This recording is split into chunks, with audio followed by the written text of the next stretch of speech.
अस्सलाम वालेकुम my dear students, मुझे उम्मीद है आप सब लोग खैरियत से होंगे। हम लोग चैप्टर नंबर 1 की रिव्यू एक्सरसाइज सोल्व कर रहे थे और आज हम स्टार्ट करेंगे क्वेश्चन नंबर 7 को। क्वेश्चन नंबर 7 में जो फर्स्ट पार्ट है वो है x15 y35 z20 fifth root. अब इसको सोल्व करने के लिए पहले स्टेप में ये जो रूट लिखा हुआ है आप इसको लिख सकते हो होल पावर 1/5। बाकी क्या बचा x15 इंटू y35 और डिवाइडेड बाय z20। अब आप क्या करें, ये जो 1/5 लिखा हुआ है ना, इसको सबसे मल्टीप्लाई कर दें हर पावर के साथ। यानी पहले लिखा हुआ है x15, इसको भी मल्टीप्लाई कर दें 1/5 से। फिर लिखा हुआ है y35, इसको भी मल्टीप्लाई कर दें 1/5 से, डिवाइडेड बाय ये जो लिखा हुआ है z20, इस 20 को भी आप मल्टीप्लाई कर दें 1/5 से। ये जो पावर होती है ये डिवीजन के ऊपर भी हर नंबर के साथ मल्टीप्लाई होगी और डिवीजन के नीचे भी हर नंबर के साथ मल्टीप्लाई होगी। अब सिंपल आप टेबल पढ़ लें, इनको कट करें। 5 1 5, 5 का टेबल 3 तक पढ़ें तो 15 आता है। 5 1 5, 5 7 35, 5 1 5, 5 4 20। इसका मतलब ऊपर बचा x की पावर 3, y की पावर 7 और नीचे बच गया z की पावर 4। तो ये क्वेश्चन नंबर 7 का फर्स्ट पार्ट सॉल्व हो गया। नेक्स्ट है इसका पार्ट नंबर 2। पार्ट नंबर 2 में लिखा हुआ है 27 की पावर 2x और क्यूब रूट। अब आप सबसे पहले अगेन वही स्टेप। नेक्स्ट है इसका पार्ट नंबर 2। पार्ट नंबर 2 में लिखा हुआ है 27 की पावर 2x और उसका क्यूब रूट। तो पहले स्टेप में आप क्या करें, आप 27 को लिख लें 3 की पावर 3। 3 को 3 टाइम्स मल्टीप्लाई करें तो 27 आता है। और इसकी होल पावर क्या लिखा हुआ है 2x और बाहर क्या आ जाएगा इसके क्यूब रूट। सेकंड स्टेप क्या है कि ये जो 3 है ये 2 के साथ मल्टीप्लाई होगा तो ये हो जाएगा 3 to the 6x और इसकी होल पावर अब बना दें 1/3। जो क्यूब रूट है उसको हम लिख सकते हैं 1/3। अब ये कट होगा 3 1 3, 3 2 6, तो बाकी बचेगा 3 की पावर 2x। तो ये है सेकंड पार्ट इसका। नेक्स्ट है इसका पार्ट नंबर 3। पार्ट नंबर 3 में लिखा हुआ है 6 इंटू 3 की पावर n+2 और ओवर 3n+1 माइनस 3n।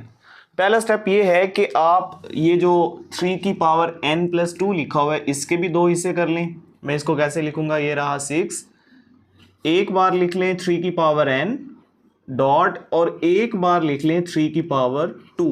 यानी ये जो n+2 है इसको मैंने अलग अलग लिख लिया। नीचे भी आप ऐसे ही करें, ये जो 3 की पावर n+1 लिखा हुआ है इसके दो हिस्से कर लें। एक हिस्सा बन गया 3 की पावर n डॉट, एक हिस्सा बन गया 3 की पावर 1 और साथ आ गया -3 की पावर n।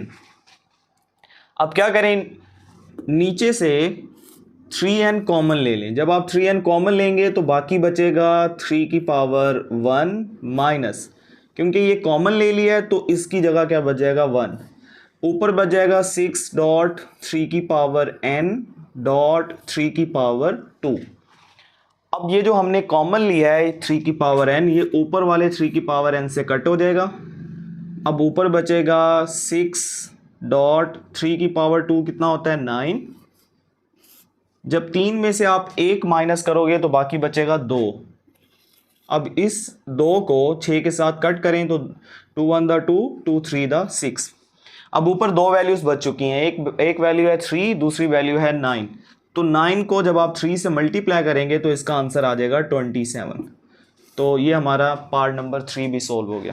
नेक्स्ट है इसका क्वेश्चन नंबर 8। क्वेश्चन नंबर 8 की स्टेटमेंट है students, the sum of 3 consecutive odd integers is 51। 3 लगातार ओड इंटीजर्स का जो मजमुआ है वो 51 है। आपने वो तीनों इंटीजर्स निकालने हैं। तो आप इसे सोल्व करने के लिए सबसे पहले आप लेट कर लें। पहला जो इंटीजर है उसका नाम x है। अब देखें, क्योंकि हमने ओड इंटीजर्स लेने हैं तो याद रखिएगा पहला अगर ओड इंटीजर 1 है तो इससे जो नेक्स्ट वाला ओड इंटीजर होगा वो 3 होगा और उससे जो नेक्स्ट वाला ओड इंटीजर होगा वो 5 होगा। अब ये कैसे आ रहा है भला, 1 के बाद 3 कैसे आया? जब आपने 1 में 2 ऐड किया। उसके बाद 1 के बाद जो 3 से अगला इंटीजर है ऑड इंटीजर, वो कैसे आया? जब आपने 1 में 4 ऐड किया। तो इसका मतलब अगर पहला इंटीजर x है तो दूसरा ऑड इंटीजर x प्लस 2 होगा, उसी x में 2 ऐड करना पड़ेगा। और उसके बाद जो तीसरा इंटीजर होगा वो होगा x प्लस 4, क्योंकि जब पहले में 4 ऐड करूंगा तो 5 आएगा। तो क्योंकि ये ऑड इंटीजर्स हैं तो ये हमने तीनों के तीनों लेट कर लिए। इसके बाद आपने क्या करना है, उसने कहा है अकॉर्डिंग टू गिवन कंडीशन तीनों का जो मजमुआ है x plus 2 plus x plus 4 is equal to 51। ठीक है, तीनों का मजमुआ 51 के बराबर है। अब हम क्या करें, x प्लस x ये हो गया टोटल 3x प्लस 4 प्लस 2 कितना होता है 6 इज इक्वल टू 51। उसके बाद ये जो 6 लिखा हुआ है ये उधर जाके माइनस होगा। जब आप 51 में से 6 माइनस करेंगे तो इसका आंसर कितना आएगा 45। अब दोनों तरफ 3 डिवाइड कर दें, इधर भी 3 डिवाइड कर दें, इधर भी 3 डिवाइड कर दें। 3 से 3 कट, 3 का टेबल पढ़ें, 3 1 दा 3, बाकी 1 बचा, 3 5 दा 15। इसका मतलब जो पहला इंटीजर है वो है 15। अब क्या करें, क्योंकि हमने तीनों इंटीजर्स निकालने हैं तो वैल्यूज पुट कर दें।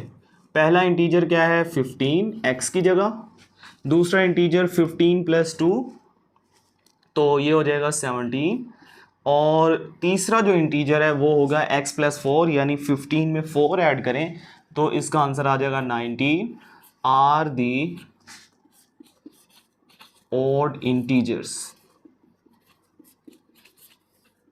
सो ये हमारा जो क्वेश्चन नंबर 8 है वो सोल्व हो गया।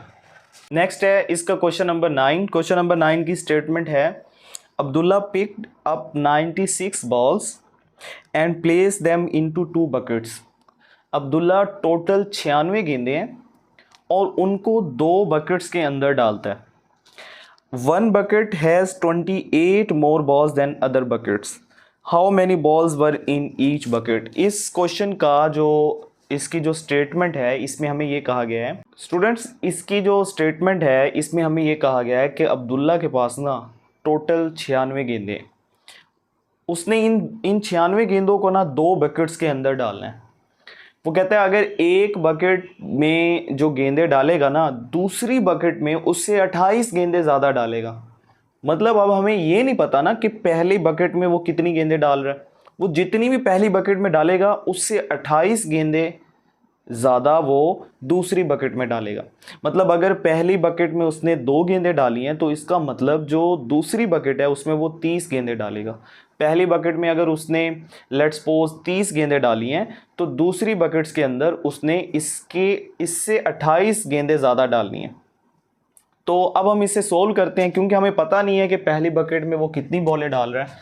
तो हम लेट कर लेंगे, let balls in first bucket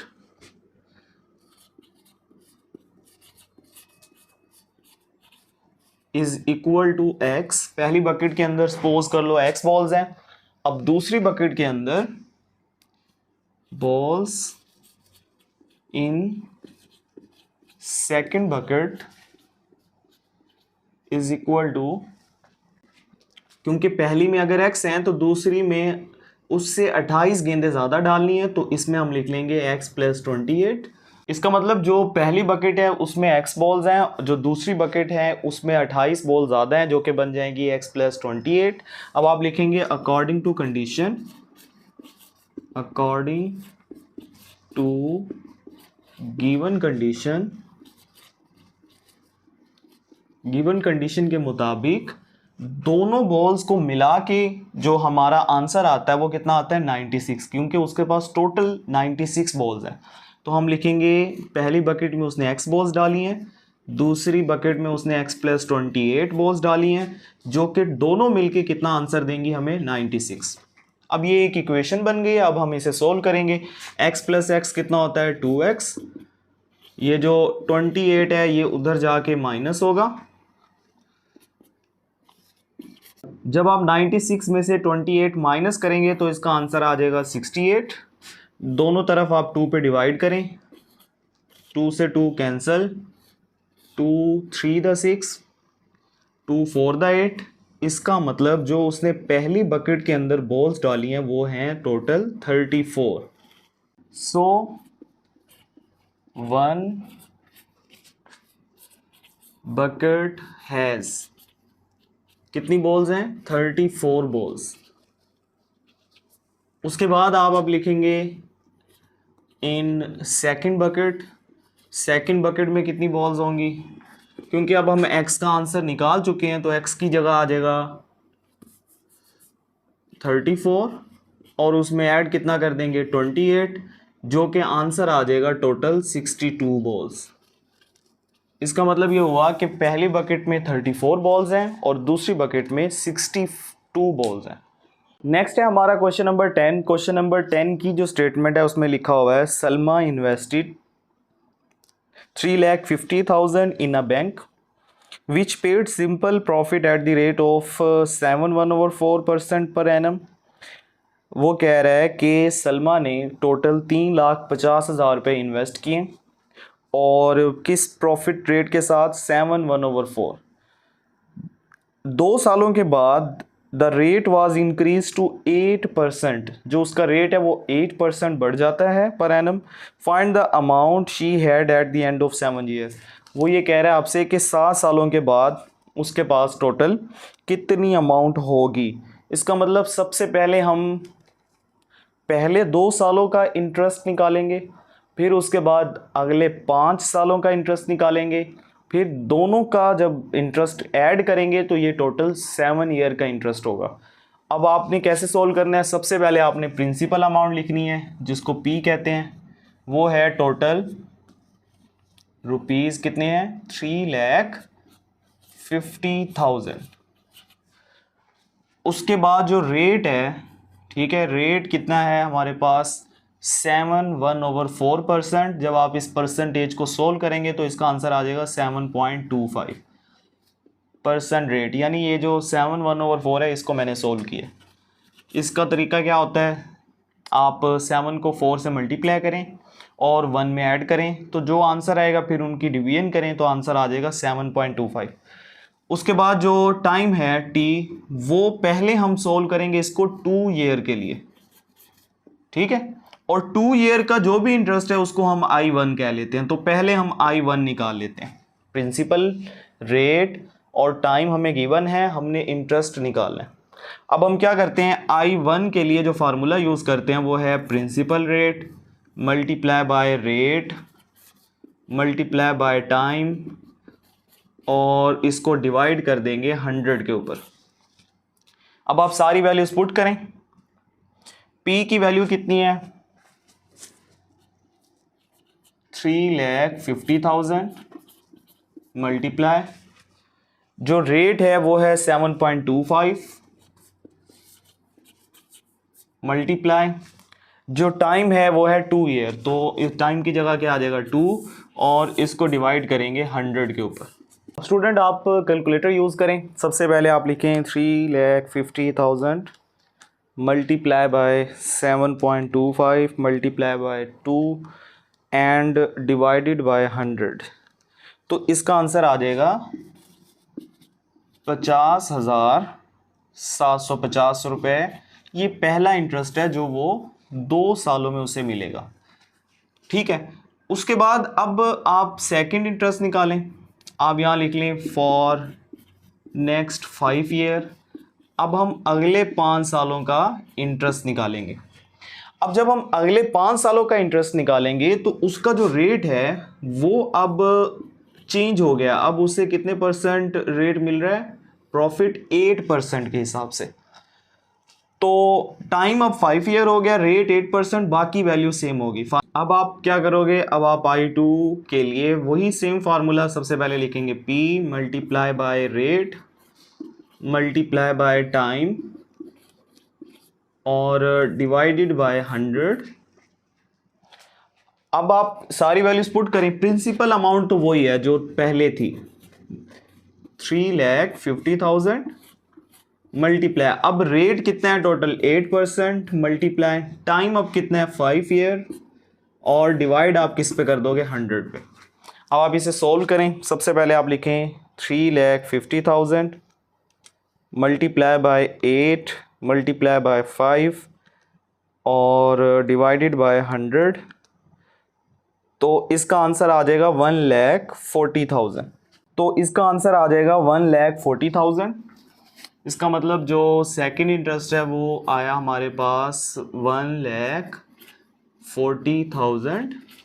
total जो इंटरेस्ट है वो है हमारे पास I1 प्लस I2, दोनों को हम आपस में ऐड कर देंगे। तो I1 की जो वैल्यू है, जो I1 इंटरेस्ट निकला है वो हमारे पास है 50,750 प्लस जो I2 निकला है वो निकला है 1,40,000। अब दोनों को ऐड करेंगे तो इसका आंसर आ जाएगा 1,90,750। तो इसके साथ आप रुपीज़ लिख दें। तो ये हमारे पास है टोटल इंटरेस्ट जो सलमा को मिलेगा। सो ये था बच्चों क्वेश्चन नंबर 10।